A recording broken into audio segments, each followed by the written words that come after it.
So tonight we're going to talk about a healing that Jesus performed. In fact, he was on his way to heal a second person, a young, very sick girl, when he was interrupted by a woman whom he then stopped to heal.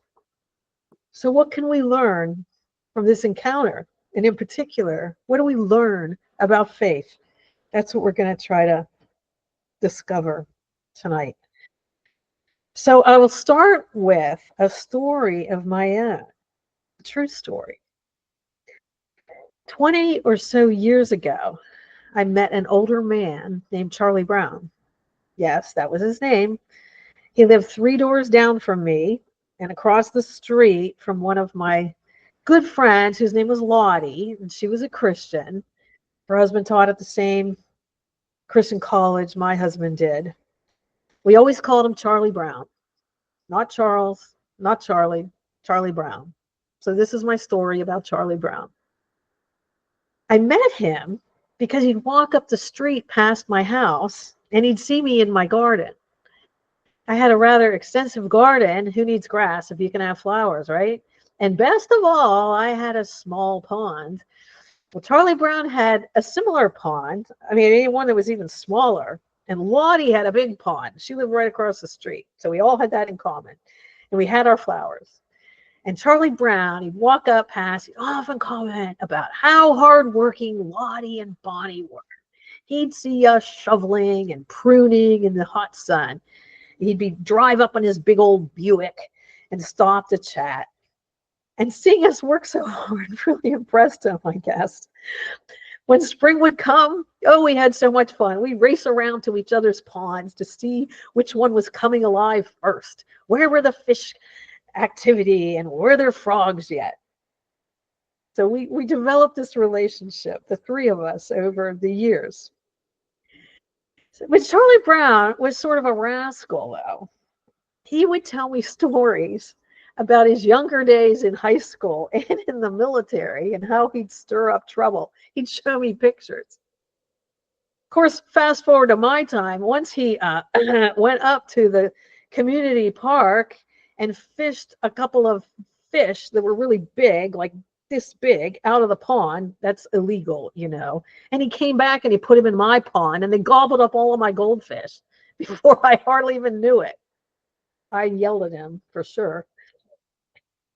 But for Charlie Brown, unfortunately, he'd been divorced and then his wife died. He was estranged from his son. He had a sister whose name was Louise, a Christ follower. I'd run into her from time to time, but he never talked to her. She and the other siblings had basically written him off. He didn't want to be with his family. They were all these religious people he didn't like. He wanted nothing to do with that. And now he was all alone until Lottie and I entered his life, that is. So one spring, Lottie and I learned from him that he had been recently diagnosed with cancer. And his health declined as that summer went on. One day late in August, I caught him in front of his house. He seemed sad and worried. He told me that the cancer had gone to his brain. I sat him down there on the sidewalk. I'll never forget. And I engaged him. And he knew that I was a Christ follower as well as Lottie, but he didn't really know what that meant. And we had never really talked about that before. But in the midst of this conversation and telling me about his last doctor's appointment, I just ended up blurting out, Charlie Brown, you're dying, aren't you? And no one will talk to you about that. I bet the doctor hasn't brought that up, has he? And he said, no. But I did. And so we talked about it. And we talked about it after that. He was so afraid, it turns out. Wouldn't you be? And one evening, I'd get down the evening, and his backyard looked over the football field where his pond was next there. And we'd sit there. And one evening, I gave him a Bible. And I told him what it meant to trust Christ and follow him. How how Jesus had died on the cross to take our place for our sins, and thus we could gain relationship with God and have life eternal. And I put a bookmark in the Bible at the Gospel of Mark. This is one of the books that tells the story of Jesus. And I said, start reading from here. It's time to run to God. Well, he was really declining at this point. This was early fall now, like September. So Lottie would go over during the day and take him meals.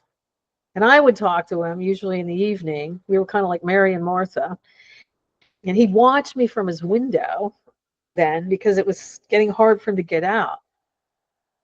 I planted orange tulips for him. I said, a guy like you needs orange tulips. We're going to come up in the spring and we'll see them. But actually, we both knew better. We knew that he was dying and he was becoming weaker day by day. He was so sad. So how would this story end with Charlie Brown?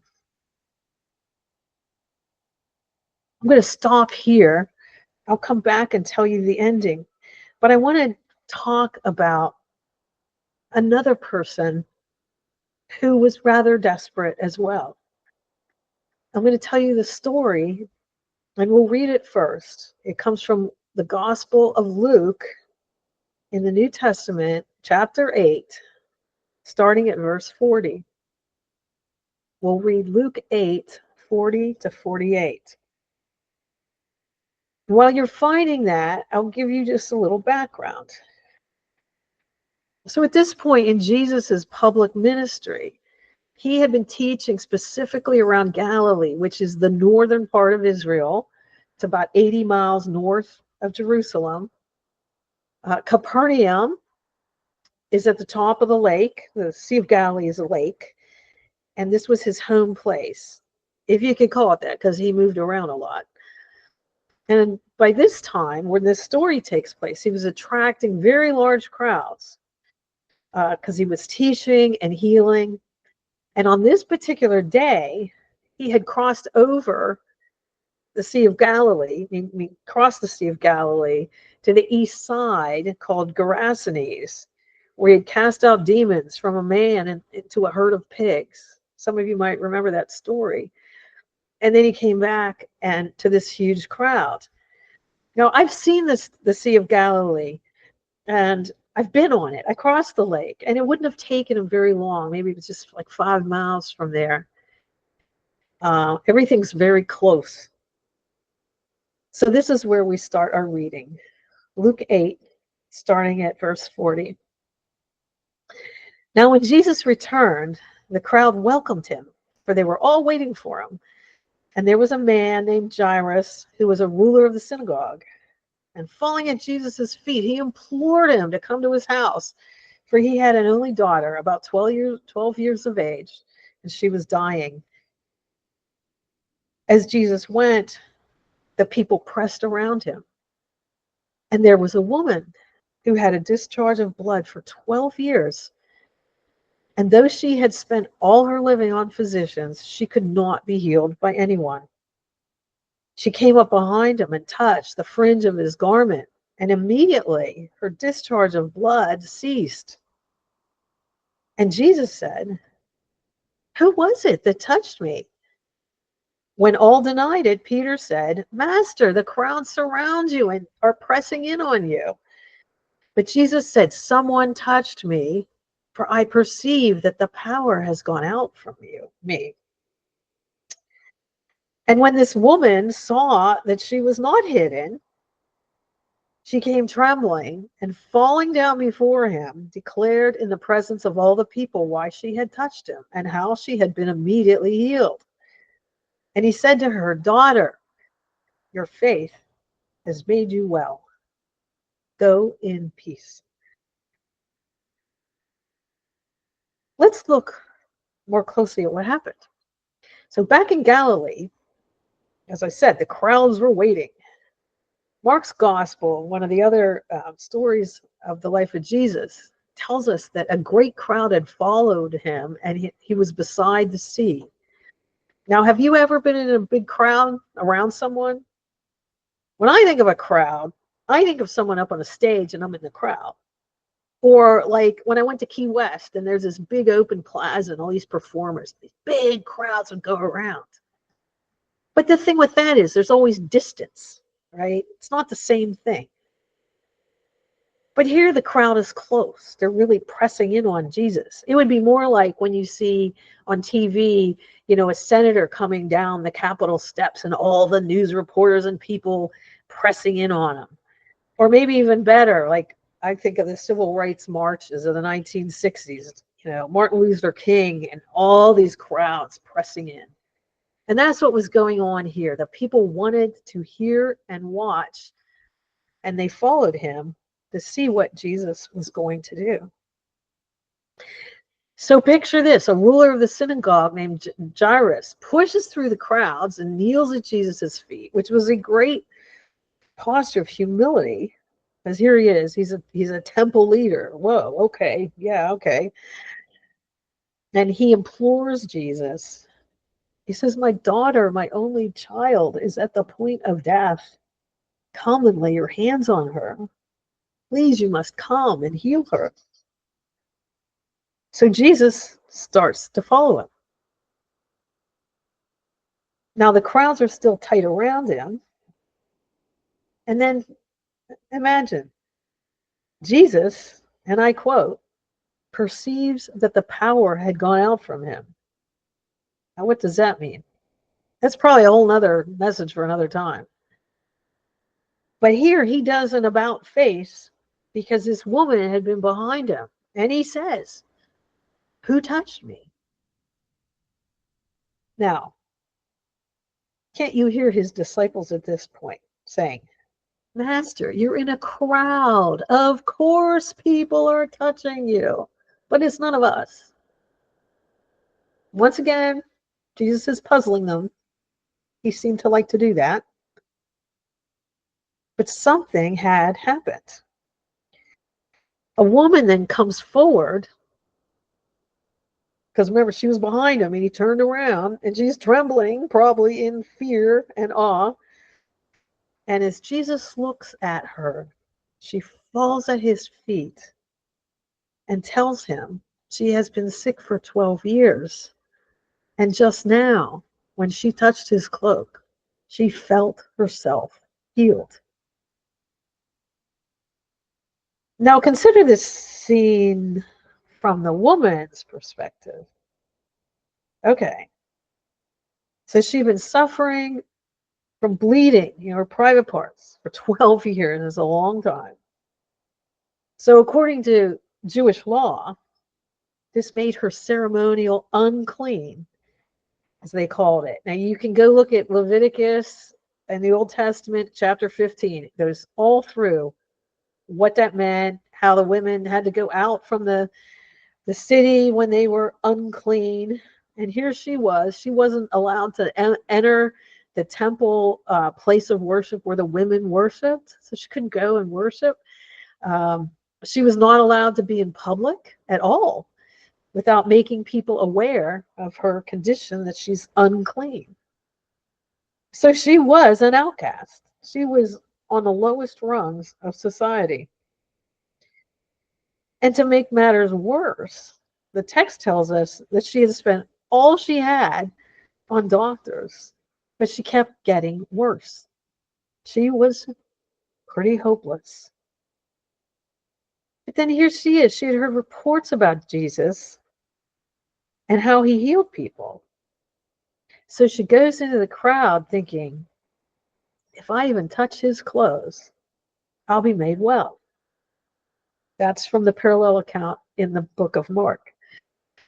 So she pushes through to get close. Imagine this is you, you're trying to get through the crowd. And she's not supposed to do this, remember, because she is unclean, and anyone who knew this would not let her near them. So it's amazing that she even reached them. It was a very brave act and a remarkable display of faith. What do I mean by this?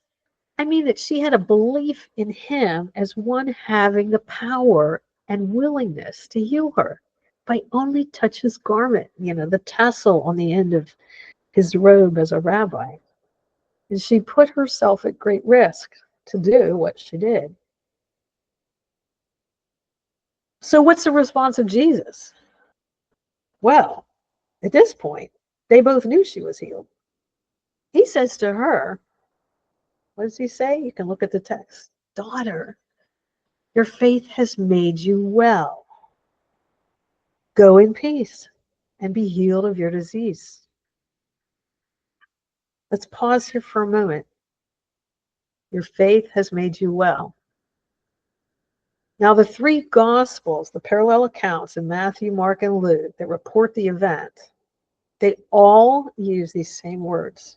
Your faith has made you well. All three of the writers use the same Greek word, which is sozo, which means to save or to make whole. But the connotation in Greek is important. The word sozo has a broader meaning than just physical healing.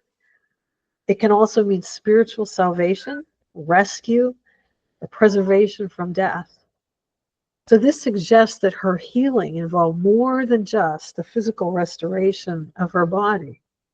It was a strong statement he made. So her faith in Jesus brought about her salvation as well as physical healing. Jesus called her out because he wanted her to know that he healed her on purpose. She may have been an outcast, but she mattered to him. Now I'm coming to my big idea. Yes, it's taken me this long. So listen carefully. Did her faith heal her? He said, your faith has healed you. What was it about her faith? Did she have enough faith? Meaning, the amount of faith? Or was it good enough? Meaning sort of the right kind, the quality of her faith. What does it say about our faith? Do we have enough faith? Do we have that faith? So again, the question is, who or what healed her? Was it her faith? Well, here's the answer. Jesus healed her, didn't he? Think about that. Jesus healed her. More specifically, her faith in Jesus was what healed her. Her faith, her trusting of Jesus resulted in total healing. It was the object of her faith, Jesus, that resulted in this powerful act of healing. In other words, her faith in him was this connection to Jesus that resulted in her restoration. He might have said, it is because of your faith in me that you are healed. Now today, I don't know about you, but I hear people say, I'm saved by my faith. You need to be saved by faith. Well, I encourage us to think about it more like this. I'm saved by Jesus through faith. Now you listen to the words of Paul in the book of Ephesians in chapter 2, verse 8. You may have memorized this. For by grace you have been saved through faith. God made us alive together with Christ, not as a result of works. So if my faith is what I do to be saved, then that faith becomes a work, something I do in order to earn favor with God. And this, my friends, is definitely not the message of the Bible. We cannot earn favor with God. It's not a matter of which is better. I have more goods than bads. That's not it at all. The Bible tells us we miss the mark. We can't earn favor with God. The believers in the Old Testament were saved the same way that believers are today. They look forward to Jesus, the object of their faith, and in faith trusted him to save them, just as we do today. I would argue even that faith is a gift from him, but that's, again, another message for another day. So this woman had pushed forward to reach Jesus, the object of her faith. She looked to him. It wasn't, can I have the faith to get to him? But rather, I must get to him so that he can heal me. He's the only one who can, and he will. That was a huge step of faith. So I know what you're thinking. Okay, why did Jesus just say that? I have saved you. I think it was because he was commending her for this great, risky act of expressing faith in him. She really put herself on the line. And Jesus did heal her. So the point is, it's not how big or how much faith we can conjure up that saves us. Jesus saves us through faith.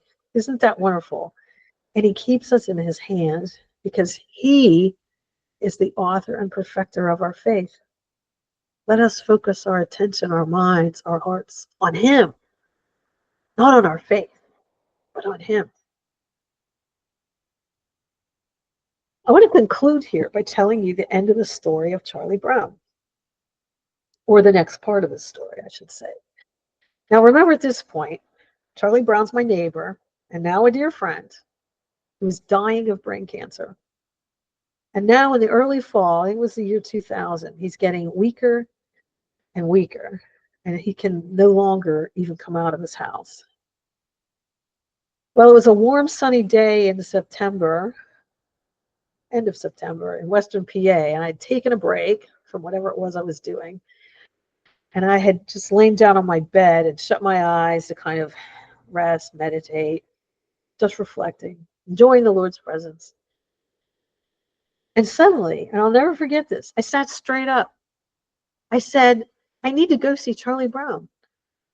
I had just a tremendous urge to see him. I had to go see him. Maybe it was like the woman who said she had to touch Jesus's garment.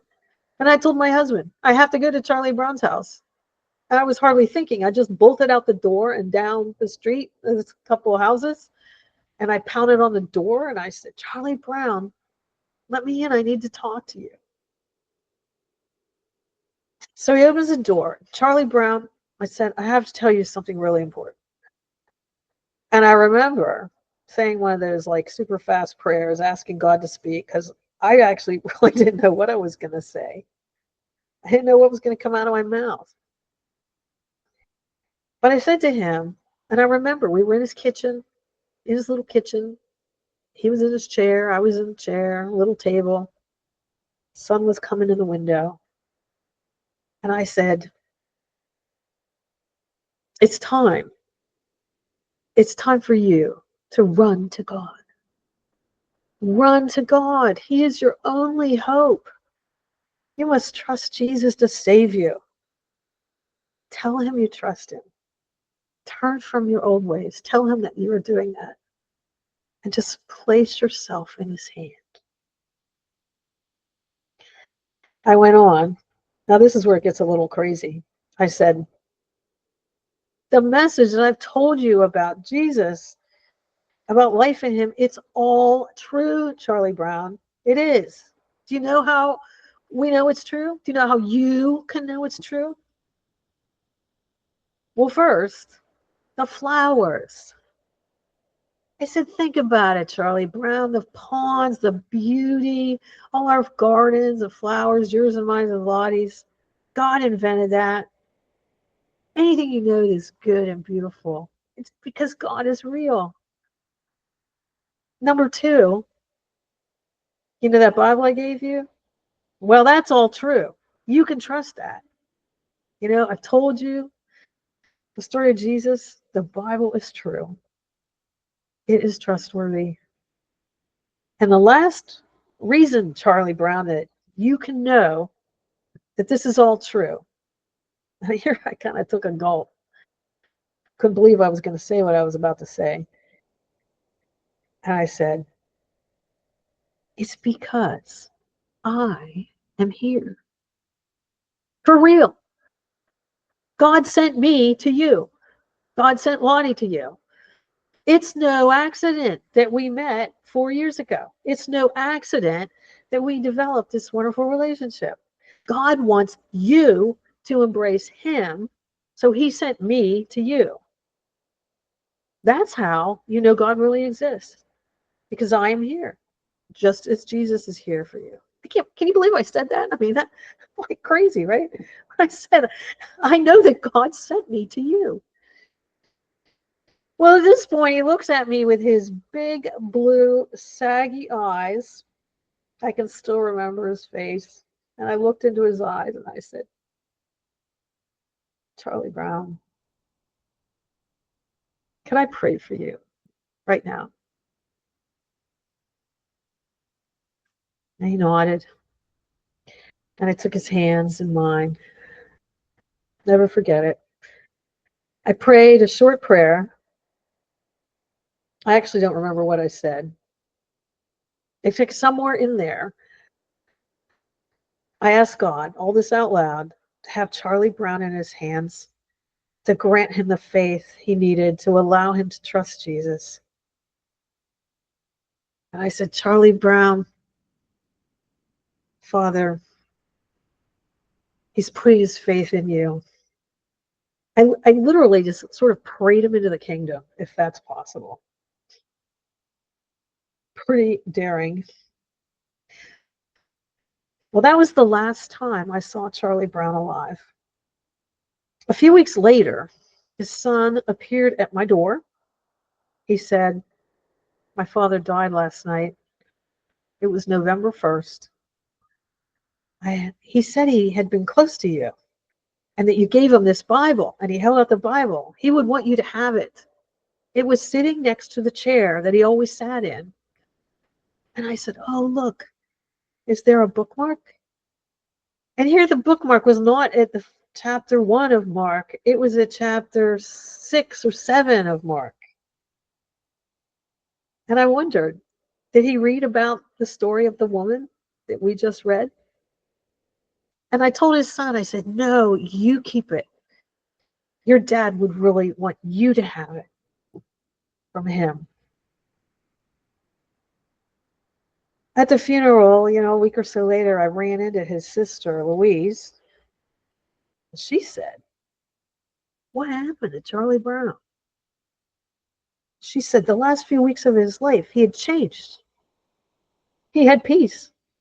He made amends with Brian, the son. He was a totally different person.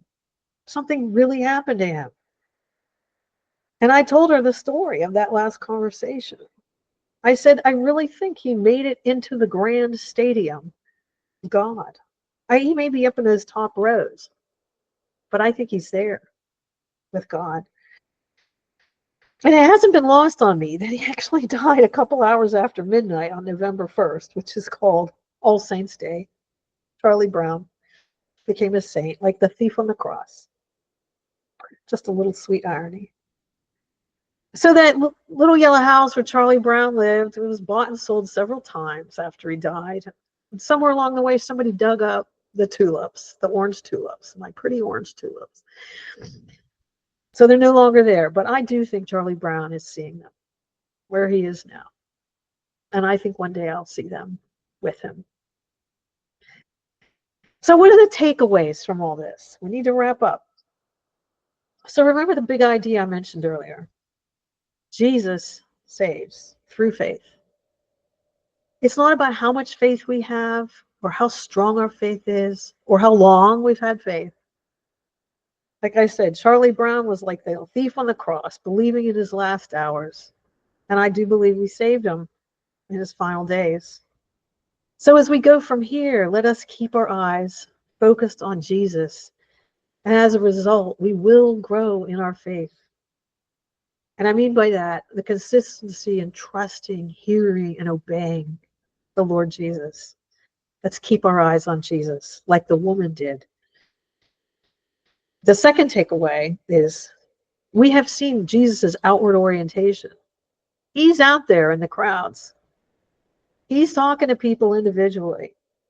Now, we may not feel real comfortable about this. And indeed, he would go back by himself to worship God and talk to his Father. But he doesn't stay there. So, like that of Jesus, our lives are to be lives of service to others. And by serving others, even as we take time to worship, we can bring them the good news of Jesus. And my last final point here is encourage us all to take bold moves. The older I get, I think the bolder I am. Don't be afraid to stand out in the crowd for Jesus. Go talk to your friends about him. Strike up spiritual conversations with strangers or people we don't know well as appropriate. I mean, I kind of went to the wall with Charlie Brown and, should have done it sooner probably. Or I had his neighbors came out of her apartment door. And the thing is, we don't say, Lord, I don't think I have enough faith to talk to her. Nope. That's not it. We say instead, Lord, you save. I'm going to say something to her and see if the little door will open to engage her in a spiritual conversation. And if you want to do something, you will. And that's how it works. By the way, he did. I had this great conversation with her. Ask God to use you for his kingdom. Ask him to give faith to your neighbor. And trust me, he will.